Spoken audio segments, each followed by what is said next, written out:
Merci pour l'invitation. Ça me fait plaisir d'être parmi vous aujourd'hui. Alors, allons-y. Donc, les catastrophes naturelles s'intensifient. Attendez, juste un petit instant. J'ai de la misère avec une petite broche. Là. Ça s'en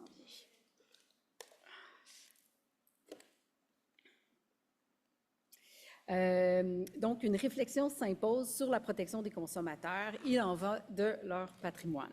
Selon l'Institut canadien pour les choix climatiques, entre 2010 et 2019, le nombre d'événements climatiques extrêmes a doublé et ceux-ci vont continuer à augmenter dans le temps.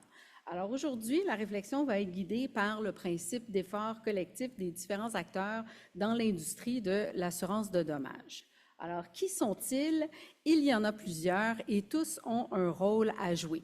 On n'a qu'à penser aux assureurs privés, aux professionnels en assurance de dommages, les agents, les courtiers, les experts en sinistres qui y travaillent, les consommateurs, les différents paliers de gouvernement, fédéral, provincial, municipal, les organismes d'encadrement comme l'Autorité des marchés financiers, la Chambre de l'assurance, les organismes de protection du public. Et il faut mettre le consommateur au centre de l'équation puisque c'est lui qu'on doit protéger. Le traitement équitable des consommateurs inclut plusieurs notions. J'en ai choisi 4. Premièrement, la compréhension, ou on devrait plutôt dire la confusion des consommateurs, les risques climatiques et les protections disponibles, l'importance du rôle conseil de l'agent et du courtier en assurance de dommages et la responsabilité partagée pour s'adapter. Alors, premièrement, qui comprend son contrat d'assurance? Très peu de personnes. Le niveau de littératie des consommateurs est très bas. Selon la Fondation pour l'alphabétisation, sur 5 niveaux de littératie, 50% des Québécois n'atteignent pas le niveau 3. Par la suite, 50% des assurés qui lisent leur contrat ne le comprennent pas. Et dans un contrat, il y a plein d'éléments très importants à connaître. Donc, il y a vraiment un déséquilibre informationnel important entre l'assureur qui rédige le contrat et le consommateur qui achète le service. Donc, il y a le rôle du professionnel qui est là pour tenter de diminuer ce déséquilibre informationnel en informant, expliquant et conseiller le consommateur qui, par ailleurs, 72% d'entre eux préfèrent obtenir des conseils de la part d'un professionnel plutôt que d'autres sources. Pour ceux qui ont écouté la facture cette année, il y avait l'histoire, dans le fond, qui illustre la pire chose pour un consommateur, c'est de croire à tort qu'il est assuré pour un risque alors qu'il ne l'est pas.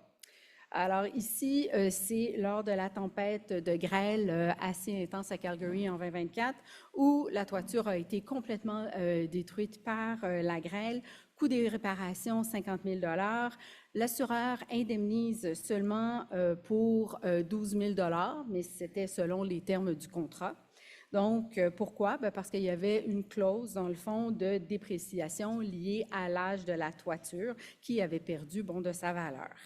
Donc, certains constats découlent de cette histoire. L'agent ou le courtier n'avait pas informé adéquatement le consommateur. L'assuré avait possiblement pas lu ni compris les clauses de son contrat. Et je vous dirais que la grande majorité des consommateurs ne comprennent pas non plus et ne connaissent pas ces clauses. Et en surplus, ce qui est important aussi, c'est que suite à cette tempête de grêle-là, la majorité des consommateurs ont choisi de rebâtir à l'identique parce qu'ils ne peuvent pas assumer nécessairement financièrement des matériaux plus résistants. Donc, malheureusement, l'histoire risque de se répéter lors de la prochaine tempête de grêle. Donc, quels sont les risques climatiques et comment se protéger? Mieux les consommateurs se font expliquer les risques, les protections disponibles, ils sont plus aptes du moins à prendre des décisions éclairées pour protéger leur patrimoine. Alors, c'est quoi les 3 questions importantes à se poser?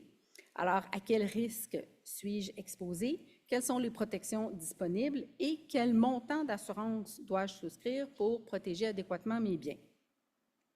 Donc, voici quelques exemples de différents risques qui existent. Certains en ont parlé cet avant-midi. Donc, les incendies de Fort Murray en 2016 ont été la catastrophe, dans le fond, la plus coûteuse de toute l'industrie canadienne, et ce qui crée par la suite des hausses sur la prime d'assurance en habitation. En 2024, on a vu la fameuse tempête de grêle à Calgary qui s'est placée au 2e rang des catastrophes météo extrêmes les plus coûteuses.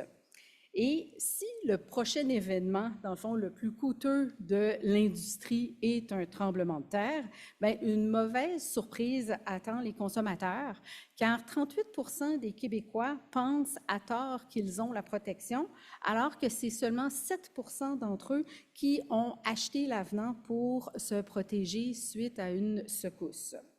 Alors, même si on en parlait ce midi, le tremblement de terre n'a pas de lien avec les changements climatiques, c'est quand même une grosse catastrophe. Alors, les risques de... Puis là, bon, par la suite, on n'a pas encore parlé des dégâts d'eau, mais les dégâts d'eau sont... les risques sont très, très élevés. 50% des sinistres en habitation sont des dégâts d'eau, la moitié proviennent des événements météorologiques.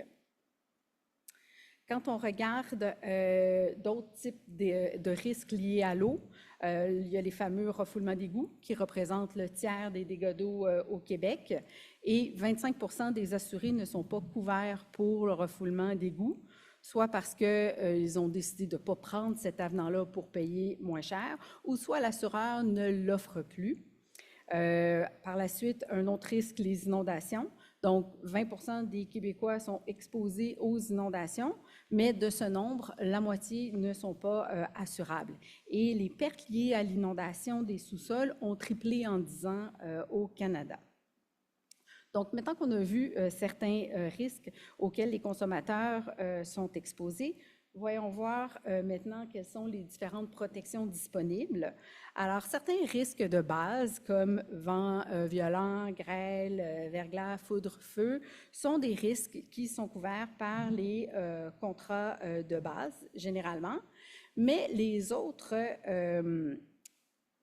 protections qui sont disponibles liées à l'eau nécessitent des avenants, comme M. Boudreau en parlait tantôt, pour l'eau au-dessus du sol, donc qui s'infiltre par les toits, fenêtres, etc. Débordement de cours d'eau, donc les inondations, et les avenants haut du sol, donc souterraines, refoulement d'égouts qui pénètrent là, dans la maison. Et il y a seulement 20% des consommateurs qui savent que les refoulements d'égouts ne sont pas couverts dans le contrat de base. Donc, connaître les risques, choisir les protections, déterminer le montant d'assurance à souscrire sont des étapes cruciales pour être bien assuré. Donc, prochaine étape, calculer le montant d'assurance. Généralement, pour l'assurance habitation, une évaluation professionnelle du coût de reconstruction est souvent nécessaire pour bien assurer sa maison, car les logiciels utilisés par les assureurs pour estimer les coûts ne sont pas parfaits. Et les consommateurs ne comprennent pas la différence entre la valeur marchande de leur maison, l'évaluation municipale et le coût de reconstruction qui est l'élément, dans le fond, à assurer. Puis en cas de perte totale, quand on parle de coût de reconstruction, il faut inclure les frais de démolition, de déblayage, d'excavation, les frais d'architecte, les permis, les plans, les devis, les taxes, et ça va jusqu'à l'aménagement paysager si on en avait un. Donc, tout ça doit être inclus dans les coûts de reconstruction pour éviter de se retrouver dans une situation de sous-assurance. Donc, pourquoi le rôle de conseil des agents et courtiers d'assurance est important? Bien, 3 raisons justifient leur rôle. Il y a 80% des Québécois qui ne lisent pas leur contrat ou le lisent en partie. Et même s'ils lisent leur contrat, comme je mentionnais tantôt, 50% d'entre eux ne comprennent pas tous les éléments. Donc, le jargon de l'assurance est complexe. On retrouve des termes comme dépendance, dépréciation, police, exception à l'exclusion, règles proportionnelles. Tous ces termes-là ne sont pas compris par la majorité là, des Québécois. L'assurance nécessite des connaissances spécifiques. Les agents, les courtiers doivent passer des examens auprès de l'Autorité des marchés financiers. Ils ont des obligations déontologiques, de formation continue. Donc, ils ont une connaissance que les consommateurs ne possèdent pas.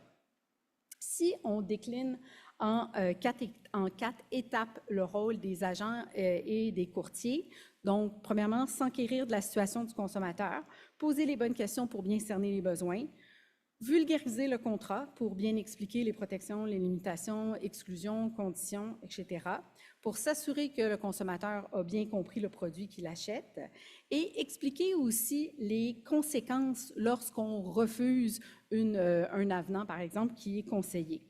Donc, il y a vraiment un rôle éducatif de la part de l'agent et du courtier en assurance envers l'assuré. Comme ça, mieux le consommateur est bien conseillé, bien mieux il peut prendre des décisions éclairées pour protéger son patrimoine. Donc maintenant, qui peut faire quoi? Alors, qu'est-ce que les acteurs de l'écosystème peuvent faire de plus, différemment, pour mieux assurer la protection du public dans un contexte de changement climatique?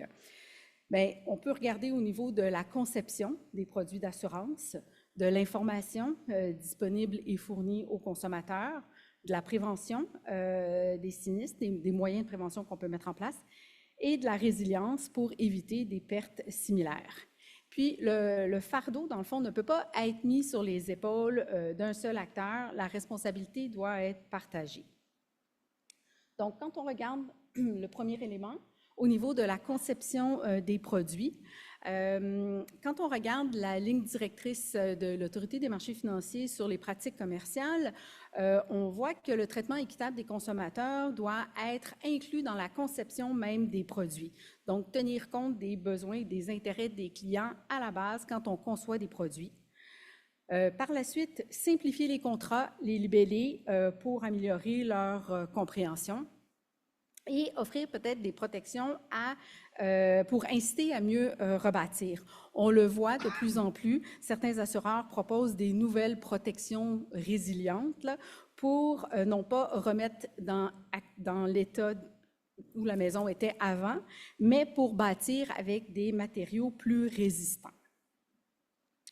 Au niveau de l'information à fournir aux consommateurs, trop d'informations, c'est des fois pas assez parce qu'on peut se perdre.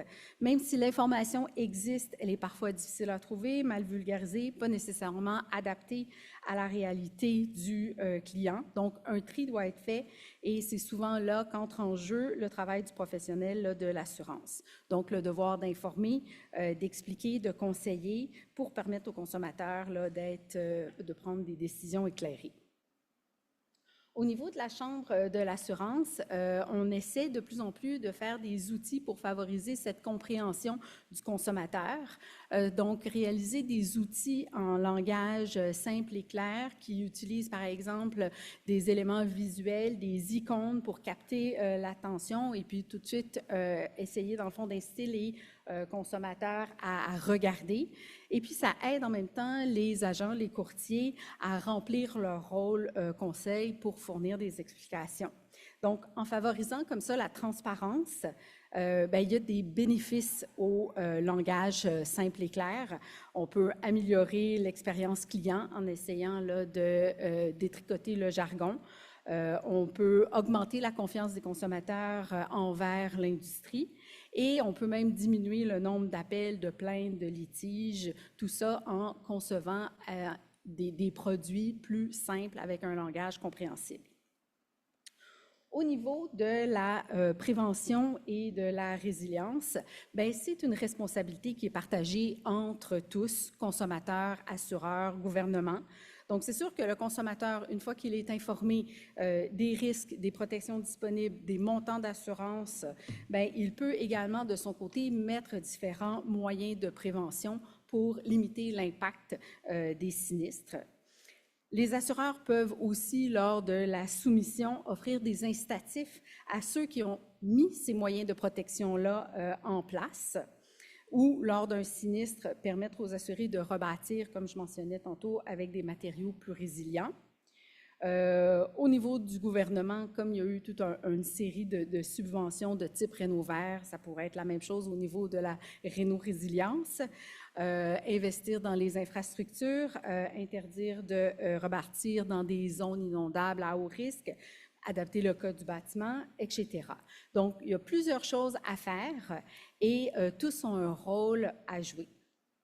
Parce que si on ne fait rien, si on attend, ben, on voit, il y a des scénarios, dans le fond, catastrophes qui se passent aux États-Unis. On n'a qu'à penser à certains retraits d'assureurs aux États-Unis dans certaines régions pour les feux de forêt en Californie, les inondations en Louisiane, les ouragans en Floride. Donc, et s'il y a un retrait d'assureurs, ben, l'impact possible sur le consommateur, ben, ça devient catastrophique parce qu'il est soit obligé de s'auto-assurer, donc de prendre le risque sur ses épaules, et là, il y a une perte de la valeur de son patrimoine. Donc, en conclusion, pour éviter de se retrouver dans une telle situation, il faut agir maintenant, que chacun prenne sa part de responsabilité pour protéger les consommateurs et leur patrimoine. Alors, merci beaucoup.